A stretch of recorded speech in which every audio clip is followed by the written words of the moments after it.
Oi pessoal, tudo bem? Meu nome é Jeffrey, eu tenho 32 anos, eu sou usuária bilateral de implante coclear. As minhas cirurgias foram realizadas aqui no HC da USP de Ribeirão pelo Dr. Miguel Hipólito. A primeira cirurgia foi realizada em outubro de 2010 e a segunda em outubro de 2012. Eu quis esperar esse tempinho aí entre um e outro para ter certeza de que não haveria uma tecnologia mais avançada do que o implante coclear ou até mesmo um novo tratamento com células-tronco que restaurasse a audição. E por que eu falo em restaurar a audição? Porque eu não fiquei surda durante a infância. Eu fiquei surda durante a adolescência. Foi um processo meio complicado. Foram 7 anos sem ouvir bem. E foi causada por uma síndrome neurodegenerativa chamada síndrome de Brown-Billett-Van Leer, ou deficiência no transportador da riboflavina. E ela foi progressiva. Foi uma coisa que os meus amigos foram percebendo aos poucos, que eles conversavam comigo e falavam: Jeffrey, a gente tá te contando uma tragédia e você tá dando risada.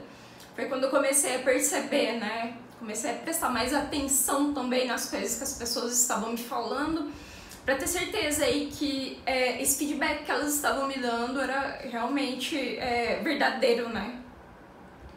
E eu percebi mesmo uma certa dificuldade minha, mas na época eu não dei muita bola. Como eu ouvia música muito alta, porque eu usava aqueles fones de ouvido convencional que todo mundo tem hoje em dia, né? Que vem com aparelho celular e tudo mais, que fica dentro do ouvido pequenininho. A minha família falava que você tá perdendo a audição de tanto ouvir música alta, que não sei o que tem. Enfim, fui no otorrino, a perda era quase que insignificante na época, só que o problema era a compreensão das palavras, né? E com o tempo, isso daí foi se perdendo. Então, o meu maior problema realmente não foi no quesito som, porque eu ouvia muitas coisas, só que eu não conseguia compreender nada do que eu ouvia, que é a característica da perda neurosensorial, né? E depois de uns anos sem ouvir muito bem, eu conheci um pessoal de São Paulo que tinha feito implante coclear e eles falavam pra mim que no meu caso, como eu tinha um bom feedback auditivo, uma boa memória auditiva, eu com certeza seria um caso de sucesso muito grande. Ainda assim, eu esperei um bom tempo e minha prima estava fazendo faculdade de fono, né, aqui na USP de Ribeirão, e ela falou pra mim, ela falou: é o meu professor quem faz a cirurgia, ele é extremamente competente, a equipe é maravilhosa, vai, marca uma consulta com ele, senta, conversa, vê o que ele tem pra te dizer, né? Quando eu fui conversar com o Dr. Miguel, ele foi muito sincero comigo, né? Porque ele falou: as chances de dar certo são muito grandes, mas existe a chance de dar errado. E inclusive, pelo fato de não sabermos o que causou a sua surdez, pode ser que esse tipo de implante não resolva. Só que se precisar do implante de tronco encefálico, aí tem que fazer em São Paulo, porque é uma HC daqui de Ribeirão, a gente não realiza. Mas aí eu falei, vamos fazer, né? Porque não ouvir, eu já não estou ouvindo. Então, um não, eu já tenho. E eu dei a cara a tapa, fiz. E, sinceramente, foi a melhor escolha da minha vida. Eu confesso que eu fui assim, com as expectativas super baixas, porque eu realmente achei que não iria resolver o problema, que eu não voltaria a ouvir, mesmo com implante coclear. Então, assim, no dia da minha ativação, eu acho que eu fui a pessoa mais desanimada que eu já conheci, porque todo mundo que eu conheço vai, filma e ouve, chora, isso e aquilo. Eu tava assim, lá na mesa, lá na Casa 20, aqui na USP, e eu tava assim: tá ouvindo o barulho?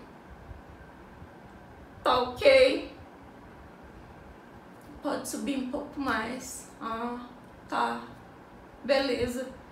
E foi basicamente assim a minha ativação. Nada de chororô, nada. Mas depois eu comecei a perceber, né, no meu dia a dia, a diferença já que estava fazendo. E a primeira coisa que eu ouvi, olha só que engraçado, né, que eu ouvi com clareza, foi em uma festa de aniversário da minha avó materna, que uma tia minha estava atrás de mim e eu escutei ela falando, pega ali o guardanapo. E naquele momento eu só congelei, sabe? Eu falei, nossa, será que é isso mesmo que eu escutei? Aí eu virei pra ela e eu falei, tia, você pediu pra pegar o guardanapo? E ela falou, foi. Como a minha prima, a Fabiola, que é a fono, estava também na festa, eu comentei com ela na hora, eu falei, Fá, eu ouvi a tia Lu falando e tal. Aí o olho dela já encheu d'água, o meu já encheu d'água. E a partir daí foi só sucesso. De verdade, assim, não tem reclamações. O processo do lado direito foi um pouquinho mais lento, né? Porque foi o primeiro que eu fiz. Então as programações foram indo de pouquinho em pouquinho até atingir o ideal pra mim, no caso. E a do lado esquerdo não, como eu já estava ouvindo do lado direito e no momento da ativação eu achei muito baixo os níveis que tinham colocado, eu falei, sobe isso daí, porque não dá pra ficar desse jeito não, porque parece que eu não tô ouvindo nada desse lado. Então eu acho que demorou assim umas 3, 4 vezes só indo realizar o mapeamento para chegar num nível quase que igual ao do lado direito. E uma coisa que eu achei muito interessante quando eu fiz do lado esquerdo é porque o som era metalizado. Na verdade, as pessoas pareciam o Pato Donald falando. Era muito engraçado. Só que depois, com o tempo, fui acostumando com os sons. E hoje os sons, pra mim, são tão naturais quanto eram antes de eu perder minha audição. E eu falo isso porque algumas das coisas que eu me lembrava muito bem, com bastante clareza, e que às vezes chegava a ser até meio sinestésico, porque minha mãe, meu pai, as pessoas mais próximas da família falavam comigo e eu não estava ouvindo a voz deles, só que eu lembrava tanto que meu cérebro processava como se eu estivesse ouvindo, né? Então depois do implante, realmente, eu falei, tô ouvindo com clareza mesmo, porque a voz deles está idêntica, né? A voz deles estão idênticas ao que era antes de eu perder a audição. E isso era mágico, impagável pra mim. Uma das coisas que eu gostei muito de poder fazer, que durante muitos anos eu não fiz, foi falar o telefone. Hoje em dia eu detesto, não gosto de falar ao telefone, não gosto de áudio no WhatsApp, eu fujo o tanto quanto eu puder, mas eu falava. E a minha primeira ligação foi com uma amiga minha, eu fiquei 30 minutos no telefone com ela. Como ela morava sozinha, num apartamento, sem eco nem nada, foi muito tranquila a ligação, consegui entender tudo muito bem.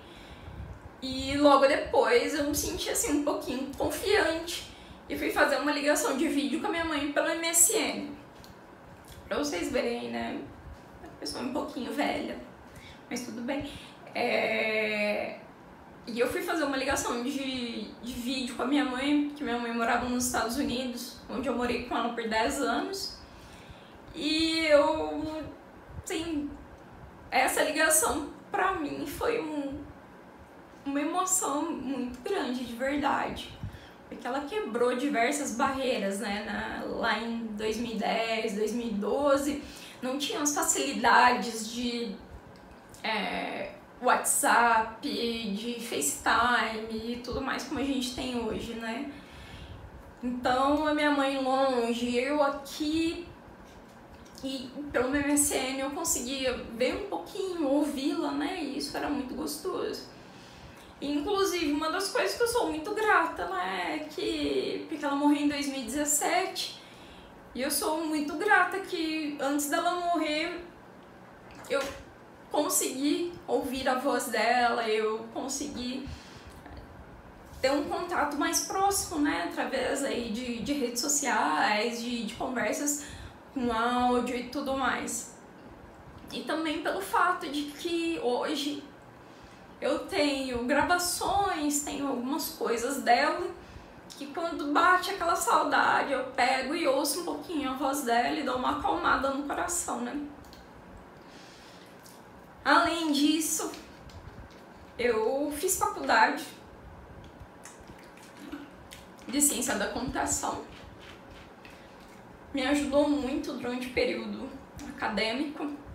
Hoje eu estou fazendo mestrado EAD numa faculdade dos Estados Unidos e também me ajuda muito, né? Porque tem as aulas online, tem as apresentações que eu preciso fazer, as coisas, e é uma super ultra master blaster mão na roda. Eu trabalho como desenvolvedora de RPA em uma empresa com a sede em São Paulo. E, bom, vocês estão vendo aqui, né, o computador atrás de mim. Então, assim, eu já estava em home office bem antes da pandemia se iniciar. E a facilidade de poder realizar as videoconferências, as ligações e tudo mais durante esse período aí da pandemia e tudo mais, também é um dos, assim, uma das grandes vitórias com o implante. Confesso, eu tenho os meus momentos em que eu estou estressada, que eu estou cansada, não quero conversar com ninguém, não quero ouvir nada, não quero ouvir ninguém, eu simplesmente assim me desconecto. De fim de semana costuma ter crianças correndo aqui pelo prédio, brincando e tudo mais, eu só desligo. Inclusive, é bem normal, sábado, domingo, eu acordar e ficar sem implante, que é pra eu descansar um pouquinho a cabeça. Só que eu gosto muito de ouvir música, assistir séries, então é muito gostoso poder ouvir. A minha vida mudou demais depois que eu fiz as cirurgias, tanto em questões de qualidade de vida quanto pessoas que eu conheci. Por exemplo, eu acredito que deve ter alguém que conhece a Laki Lobato, que ela é autora de alguns livros, né, relacionados à surdez. A Paula Pfeiffer, também, autora do Crônicas da Surdez, que hoje em dia ela faz o movimento lá dos surdos que ouvem. Então, eu conheci muita gente, participei de muitas coisas que eu não teria tido a oportunidade de participar. E eu sou muito, muito, muito grata pela oportunidade de ter realizado a cirurgia, pela oportunidade de poder ouvir através dessa tecnologia maravilhosa. Eu, às vezes, assim, fico até um pouquinho desesperada quando eu penso, por exemplo, que ele pode quebrar, dar defeito, isso ou aquilo. Por exemplo, no ano passado, eu fui colocar um implante do lado esquerdo e ele simplesmente não estava funcionando. Eu entrei em pânico, já entrei em contato com o pessoal da assistência, falei, vou enviar, né? Enviei e a minha sorte é que eu tinha o processador de fala antigo, que é o Opus 2, e eu fiquei ali com ele 1 mês, 2 meses, até chegar o implante meu mesmo, né? O que eu tenho usado, o Soné. Mas assim, na época eu fui tomada por uma ansiedade inexplicável. Eu falei, gente, como que eu vou fazer? Eu tenho as reuniões do trabalho, eu tenho que ouvir interfone, tem isso, tem aquilo, como que eu vou fazer? E a verdade é que se eu não tivesse nada disso, né? Se eu não tivesse um implante nem nada, eu estaria me virando muito bem. Mas é que é tão gostoso, é tão gratificante, é tão bom poder ouvir, que eu prefiro assim. Muita gente, né, às vezes me pergunta, fala, por que você não aprende Libras, isso e aquilo? E eu simplesmente não me identifico. Eu falo inglês, eu falo espanhol, o português, obviamente, eu falo um pouco de italiano. E assim, pra mim, sons, a fala, né, são muito importantes. E eu não consigo mesmo me identificar, né, me encontrar ali na cultura surda, com a Libras e tudo mais. Respeito, acho assim, fantástico quem tem as habilidades para isso, eu simplesmente não tenho. Mas a verdade é essa, a minha vida mudou radicalmente. Hoje eu não consigo imaginar como teriam sido as coisas sem o implante. Porque eu também, durante um tempo, eu entrei num loop de depressão, de ansiedade muito grandes. Principalmente durante o período ali... Gente, desculpa. Durante o período em que estavam fazendo que o meu diagnóstico estava sendo levantado, né? Que foi de 2008 até 2013. Foram 5 anos. E uma das coisas também que pra mim foi assim... Que eu falei, poxa, ainda bem que eu fiz o implante. Porque quando eu ia quando eu ia no HC, era muito comum o pessoal falar, traga acompanhante, né? Pelas questões de comunicação mesmo. E depois do implante eu não ouvi mais, né? O trago acompanhante.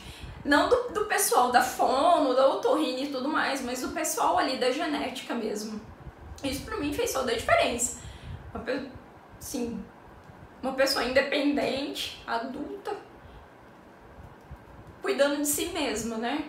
Coisa que antes a minha família ficava muito assim. Inclusive, hoje eu moro sozinha, entre aspas, tá? Porque eu e minha namorada, a gente fica se revezando em um apartamento e outro. Mas eu fico sozinha a maior parte do tempo, porque ela é médica, ela tem que dar plantões, tem que fazer várias coisas. Então, assim, foi uma mudança muito grande. E, assim, eu espero que vocês, como futuros médicos aí, quem decidir seguir o caminho do otorrino, que vocês tenham certeza que vocês estão oferecendo uma tecnologia maravilhosa e excelente, que melhora muito a qualidade de vida dos usuários. E também, se alguém quiser me procurar para conversar e tudo mais, sintam-se livres. Os professores aí, a Maria Estela, né, vários outros, têm o meu contato, meu celular, meu e-mail, eu sou sempre muito aberta. E vocês podem me procurar, podem me contatar assim, tranquilamente, tá? Muito obrigada pela oportunidade e eu espero que até mais, né?